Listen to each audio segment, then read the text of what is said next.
Good day, everyone. Today we're going to continue to discuss the Hilbert's action. So we're going to continue to discuss the Hilbert's action, and let's proceed to the action of betweenness. Okay, so there are a few, there are actions that is being proposed by Hilbert. Okay, and before we're going to delve into those actions, we're going to first try to recall who is Hilbert. So we have here that David Hilbert identified exactly what actions are needed for rigorous geometry, and these actions are what we call as the Hilbert's five groups of actions. The first group is we have the incidence, which composed of three actions. This identifies the points, lines, and planes. And we already discussed this incidence before moving into this uh, presentation. Okay, the second one is we do have the betweenness, which consists of four actions. And these four actions talks about orders on lines.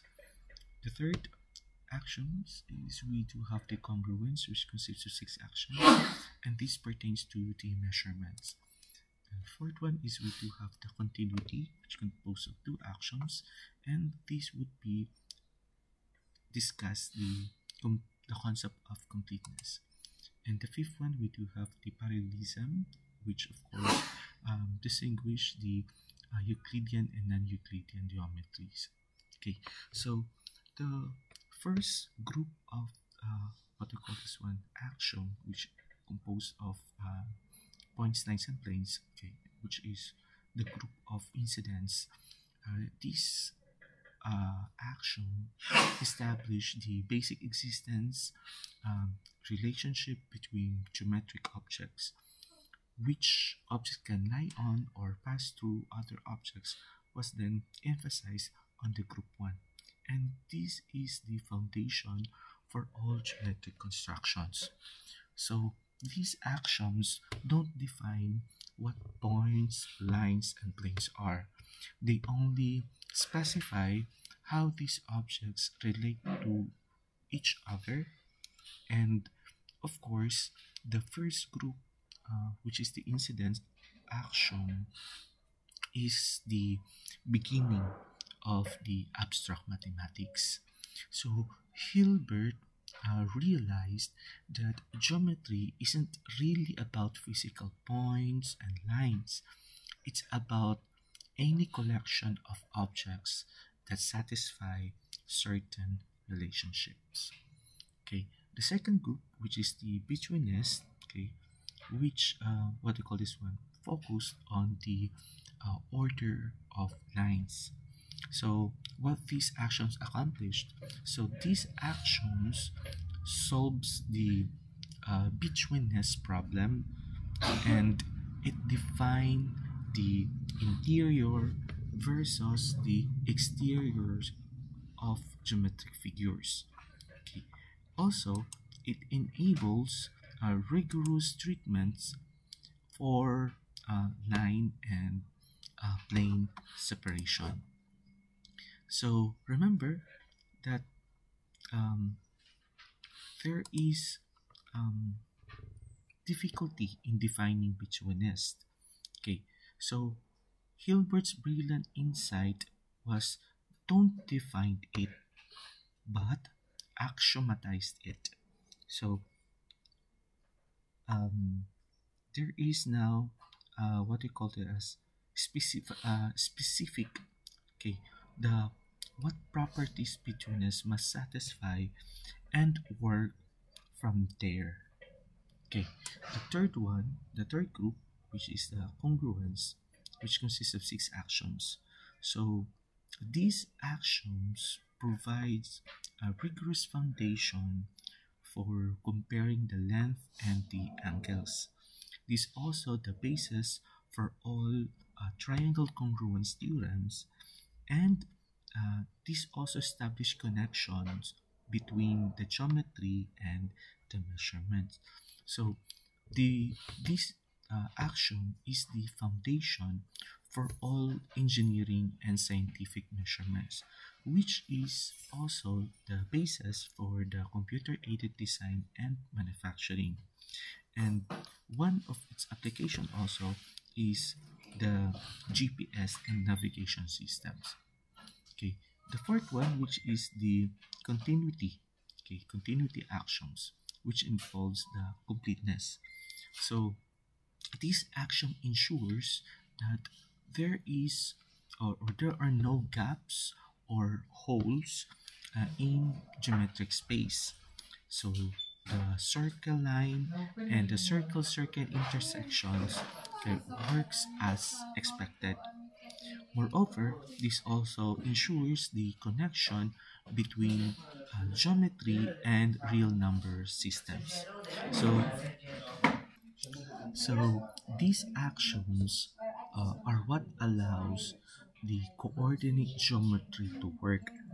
So they bridge pure geometry and analytical mathematics, which is also essential for calculus and higher mathematics. And the last group, which is the parallelism. Okay, so this action determines whether we're doing Euclidean or non-Euclidean geometry. So the nature of space itself in the geometric model is being emphasized by this action, the parallelism. And moreover, it also determines connection to modern physics and um, cosmology. So this action is actually considered optional. Okay, so the geometry works without it. Okay, so uh, what do you call this one? Different choices lead to different but equal valid geometries. Okay, in this parallelism. So this also shows that Euclidean geometry is just one possibility among many possibilities.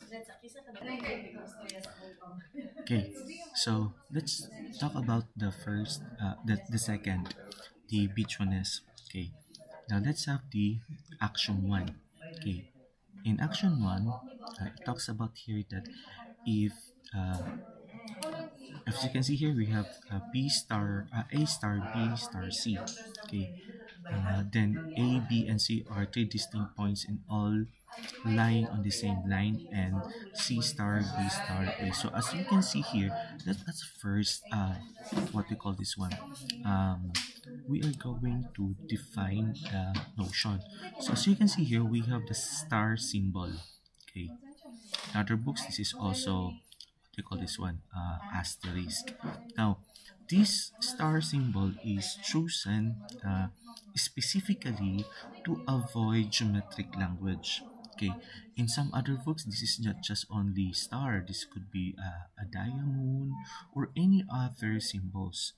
Now, the key here is that this emphasize relationship. Okay, so um, aside from that, um, it also emphasizes the betweenness is the primitive relation, not a defined concept. Okay, so um, technically, this is the what we call this one, the first formal action in Hilbert's system.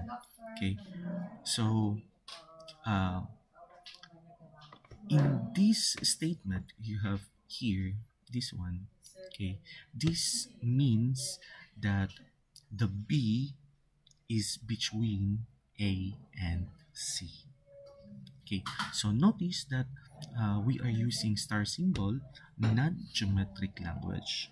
So this emphasizes that betweenness is a fundamental relationship we're axiomatizing. Okay, not something we're defining from other concepts. Okay, so again, if we have this notion, so it implies that we have B is between A and C.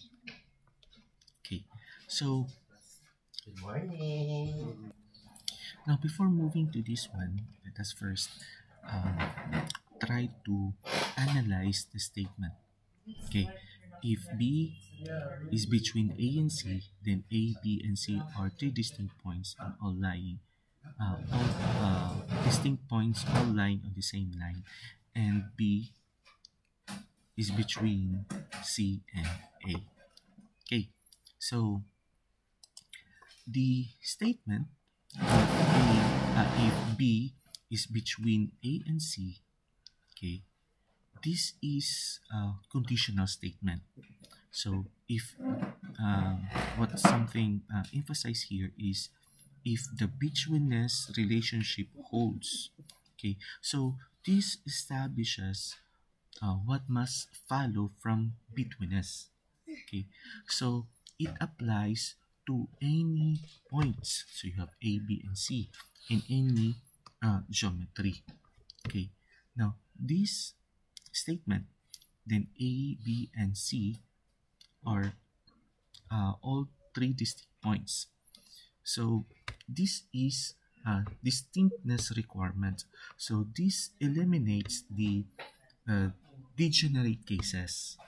So in other words, there is now a mathematical precision. So this implies that A is not equal to B is not equal to C, and of course, A is not equal to C. So this is essential because it prevents nonsensical statement like A is between A and B. Okay, so we need really to emphasize that the points A, B, and C are all distinct points. Okay, now another is we do have here, okay, um, all lying on the same line. So this emphasizes the collinearity requirements. So betweenness implies a shared line. Okay, so this one or this statement, okay, all lying on the same line, um, eliminates the three-dimensional betweenness. So um, technically, okay, this enables ordering of points on lines. So there is now the foundation for linear ordering. Okay, and another you do have the statement and C B between C and A. Okay, so this is technically an illustration of symmetric property. So if B is between A and C, then B is between C and A. Okay, so there is now the what we call as a bidirectional relationship. It implies that the endpoints are interchangeable. So technically, it matches our intuitive understanding. Okay, so what this axiom 1 of betweenness establishes. So here, it establishes some properties. Okay, so the first property is the what we call as betweenness is symmetric with respect to endpoints. So what does it mean? So it means to say that if B is between A and C, okay, if and only if B is between C and A. So why this matters? So this statement or this property eliminates artificial directionality in betweenness. So this matches geometric intuition about line segments. This is essential because um, it defines. Okay, so defining line segments as unordered pairs. Okay, so we need really to specify, okay, this property because if we are not going to specify this property, it leads to unordered pairs. Okay, so this says that B is between A and C means exactly the same thing as B is between C and A. So the middle point stays the same, but we can think about the endpoints in either order. Okay. Another property is the what we call as the betweenness implies collinearity. So this implies that if B is between A and C, then the points A, B, and C lie on some common line. So this axiom forces betweenness to be linear concept. So this eliminates any notion of betweenness in planes or three-dimensional space. So these axioms restrict betweenness to one dimension. We can say one point is between two other unless all three lie on the same line. So this matches our geometric equation but needed to be stated explicitly. Another property is we do have the betweenness implies distinctness. So why this is a necessity? So this property, okay, in the axiom 1, okay, eliminates statements like A is between A and C or B is between A and A. So this ensures betweenness refers to genuine separation. So it prevents logical contradictions in later axioms. Okay, so um, you might think that distinctness seems obvious, but formal systems must eliminate all pathological cases. So every axiom must be completely explicit about its domain. Okay. So let's have the axiom 2 in betweenness. So this this would be the statement. So given any two distinct points B and D, there exist points A, B, and E lying on BD such that B is between AD, C is between CD, and D between DE. So this axiom um, addresses fundamental questions about the nature of lines that Euclid left implicit. Okay, so this ensures that geometric lines behave like our intuitive understanding of infinite, continuous lines rather than finite line segments or collection of isolated points. Now let's try to um, analyze the axiom 2. So we have here given any two distinct points B and D. So again, this statement is universal starting condition. So it works for any pair for different points. Okay. Another is there is no restrictions.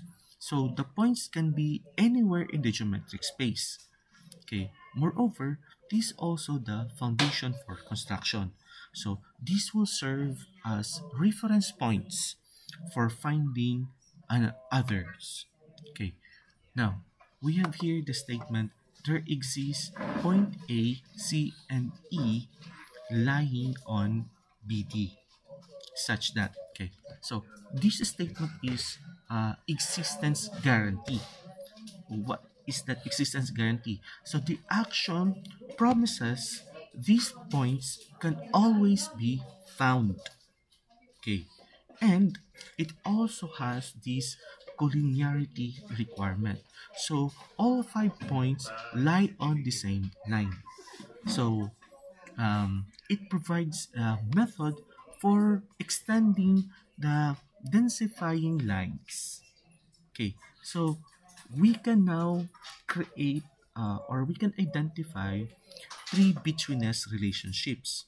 So what are those relationships? So we have um, uh, B between A and D.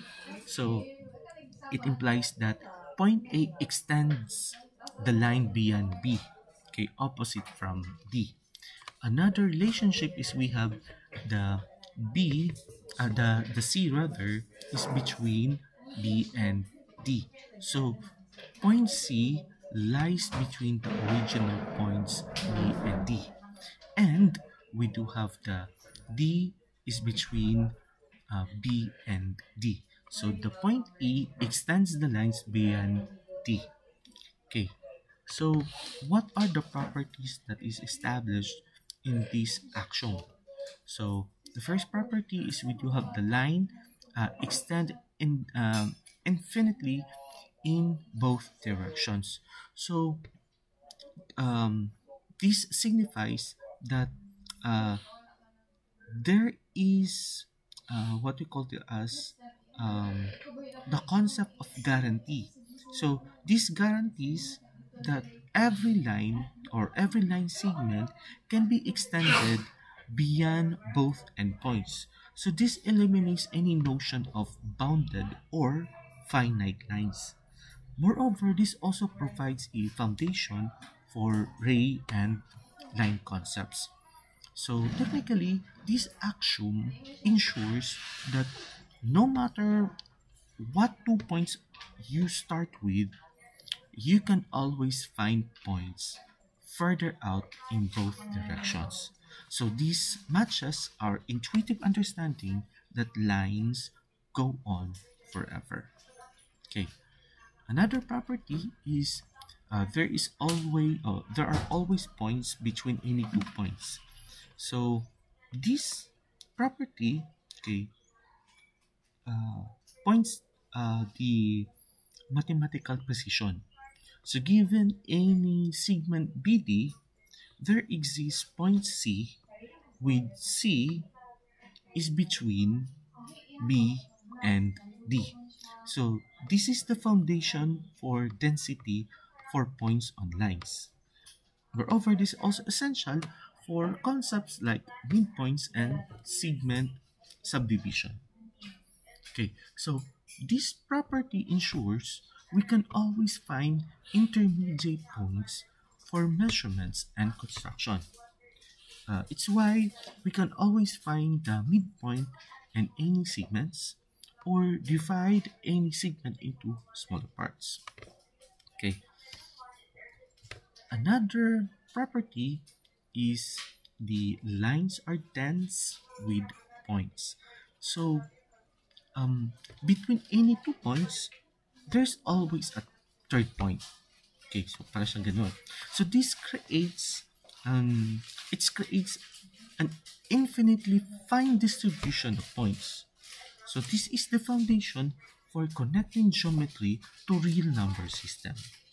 So notice that this axiom describes mathematical lines, not physical ones. So take note that physical ones, like a physical pencil mark, okay, has thickness and endpoints or ends rather. But mathematical lines are infinitely thin and infinitely long. So the action makes these abstract concepts precise. Okay, so we are moving into the third axiom of betweenness. Okay, so if A, B, and C are three distinct points lying on the same line, then then one and only one of the points is between the other two. Okay, so this axiom establishes the fundamental ordering principle that makes line behave like our intuitive notion of one-dimensional space. So it eliminates pathological arrangement and provides the foundation for rigorous geometric reasoning about order. Okay, so let's try to dissect, okay, the statement. So you have here, if A, B, and C are three distinct points lying on the same line. So this is the precondition. So this is actually the setup that the so this is not just only setting up the domains. Okay, this also implies distinctness. So this ensures we have three genuinely different points. And then aside from that, it also emphasizes the collinearity. So this restricts consideration to points on a single line. So this also emphasizes a universal scope. So this applies to any three such points in any geometry. Okay. Now we do have also this statement. Okay. Then one and only one of the points is between the other two. Okay, so there is now the existence, okay, at least one betweenness relationship holds. So it's not just only the concept of existence, but also the concept of uniqueness. So at most, one betweenness relationship holds. Okay, and then there is also the what we call as the exclusivity, exclusivity. Okay, so the three possibilities are mutually exclusive. Okay, and then of course this also what we call this one implies completeness. So there are only three possible there are three possibilities. Okay, so what does this axiom establishes? So the first one is it establishes linear ordering on any line. So every set of three collinear points has a definite order. So this creates the foundation for defining rays, segments, and line orientation.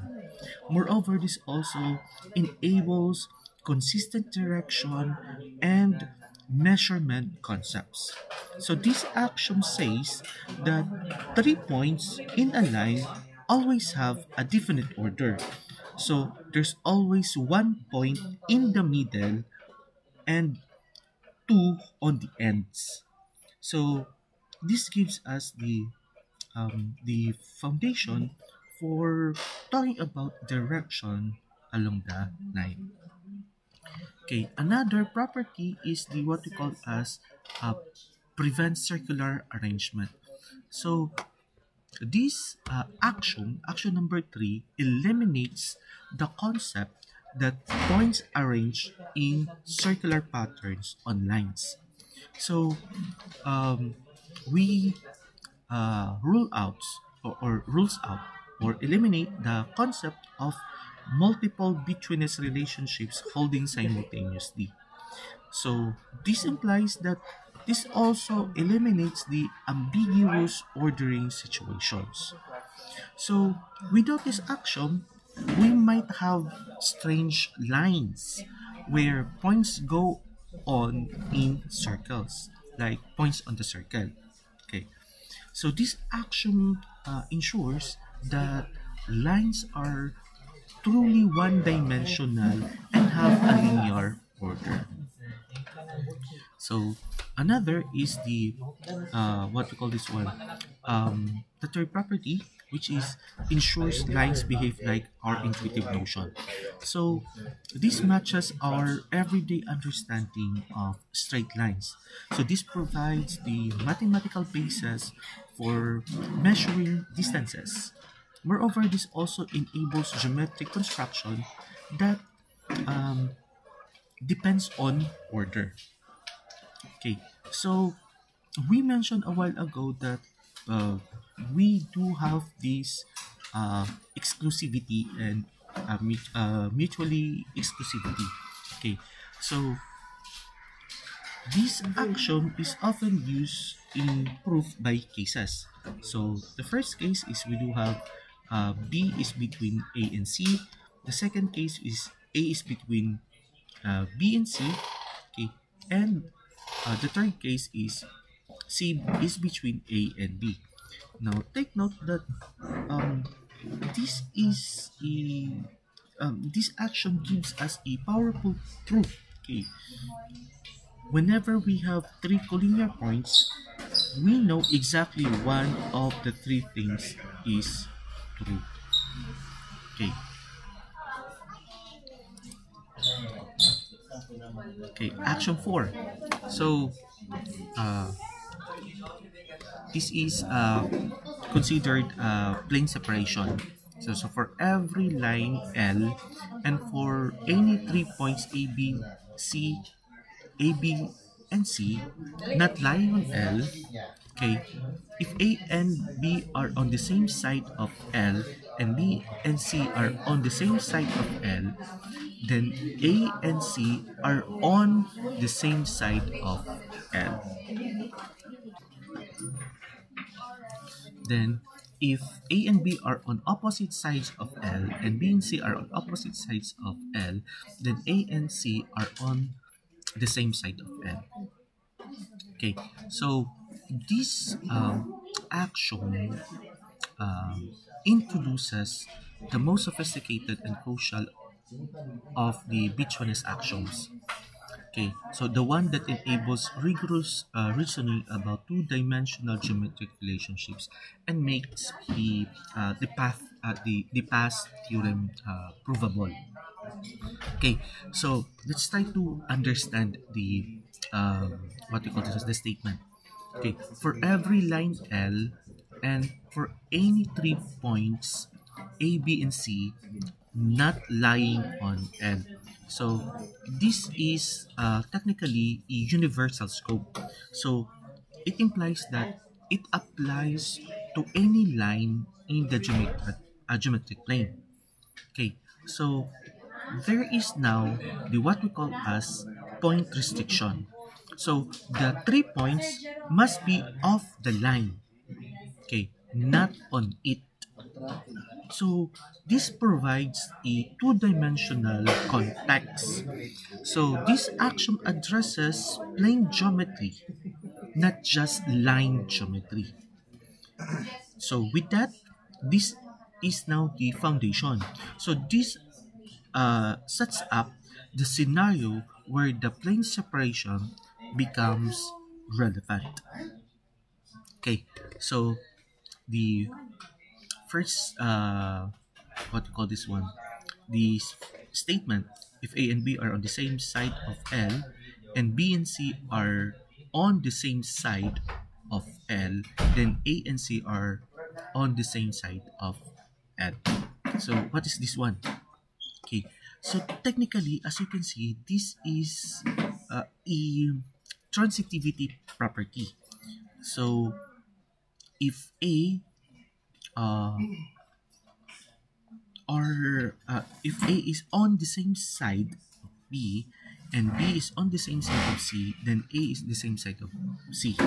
Okay, so it creates connected regions of points that are on the same side. Okay, so it ensures the same side behaves like an equivalence relation. So if A and B are on the same side of, let's say, the fence, okay, and B and C are on the same side of the fence, then A and C must be on the same side of the fence. Okay. Now the second part, okay, this is somehow composition of opposite sides. Okay, so if A and B are on the opposite sides of L and B and C are the opposite sides of L, then A and C are on the same side of L. So technically, as you can see, now there is a mathematical logic rather. So there is a double negation effect. So two opposite sides create a same. Parang siyang ganun. So, if you, somehow if you're going to have a geometric interpretation, if you cross the line twice, you end up on the original side. So, if A and B are on the opposite sides of, let's say, a river, okay, take note ha, if A and B are on opposite sides of a river, the B and C are on the opposite sides of the river, then A and C are on the same side of the river. Okay, so um, what's the key concept here? Uh, so there is the formalizing of plane division. So what same side and opposite side actually mean? So these are undefined primitive relations in Hilbert's system. Take note ha, undefined. So they cannot be defined using simpler concepts. The axiom specifies how these relations must behave. These parallels um, how betweenness itself was axiomatized rather than defined. So why this one is this formalization matters. So this eliminates vague intuitive notions. So this provides logical foundation for separation arguments. Aside from that, it enables a rigorous proof about geometric regions, and of course, it creates mathematical precision about special relationships. So real-world applications, we have this action is fundamental to understanding geometric regions, convex sets, and topology. Okay, so let's have the application of betweenness axioms. Okay, so one of the applications, so you have the proposition 3.1 for any 2 points A and B. You have ray AB union with ray BA becomes segment AB. And if you have segment AB union with segment BA, it implies a set of a line with a set of a line AB. So this represents the payoff moments where the abstract axiom translate into a concrete geometric results. So technically, okay, you can see how the three betweenness axioms actually enable rigorous proof of fundamental geometric properties. Okay, so take note that when you say ray AB, okay, uh, this implies that a ray from A through B. So all points from A extending through B and beyond. Okay.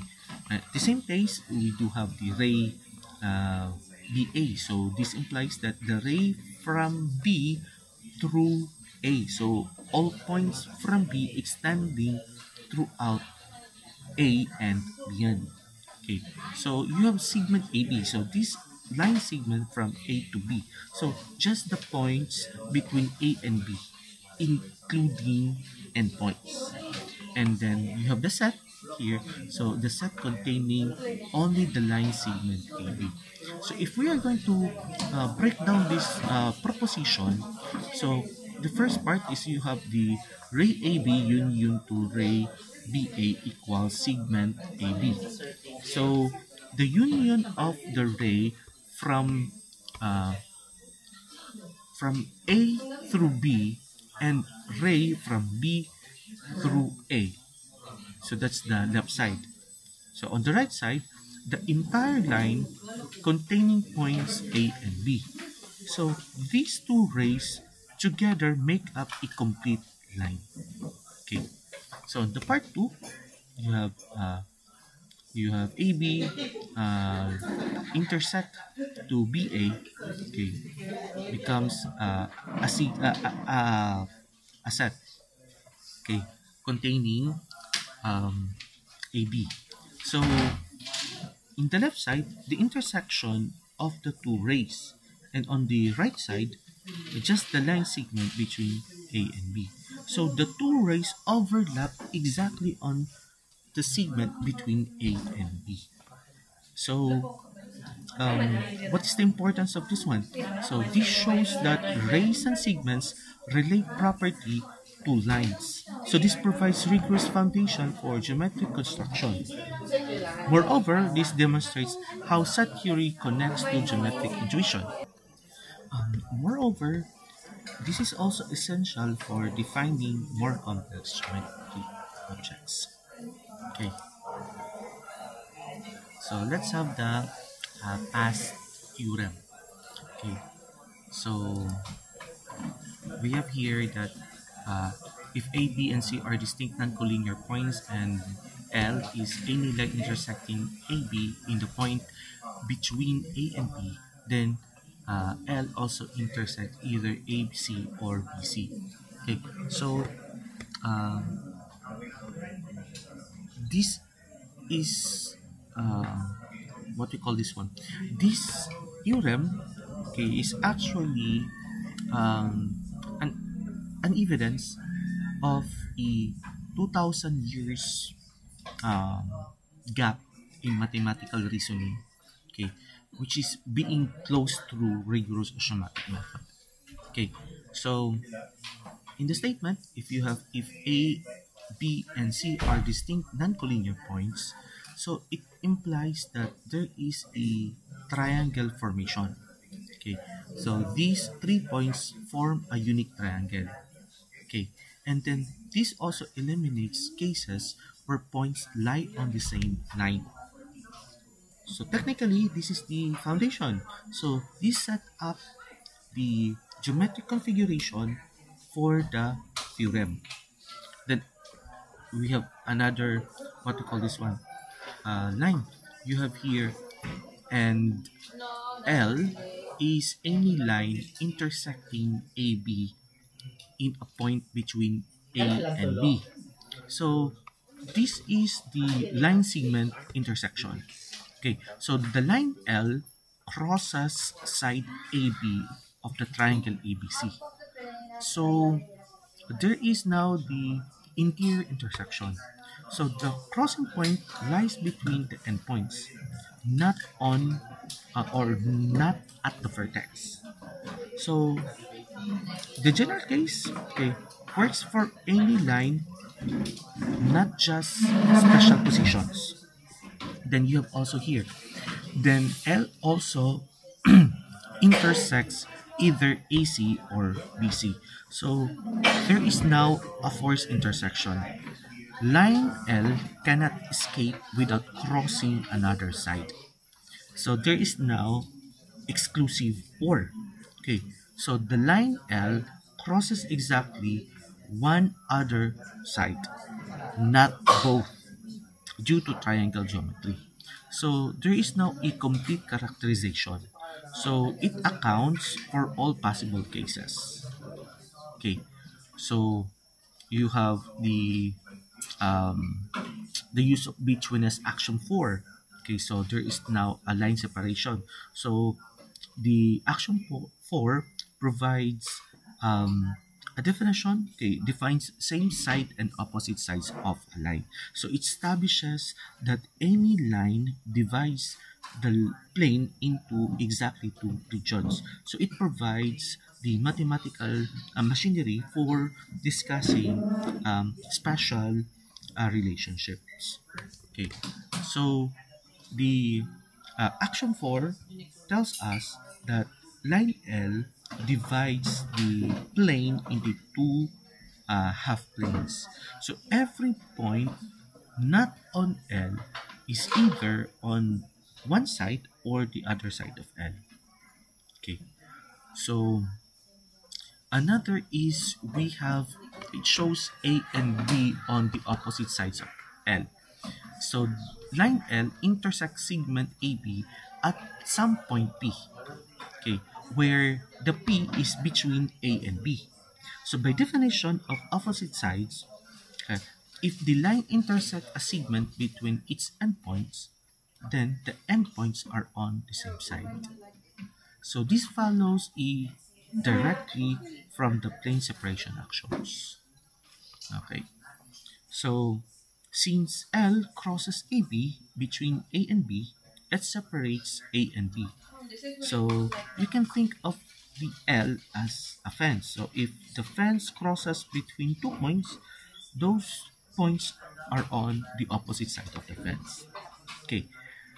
You could also apply separation properties to determine the C's position.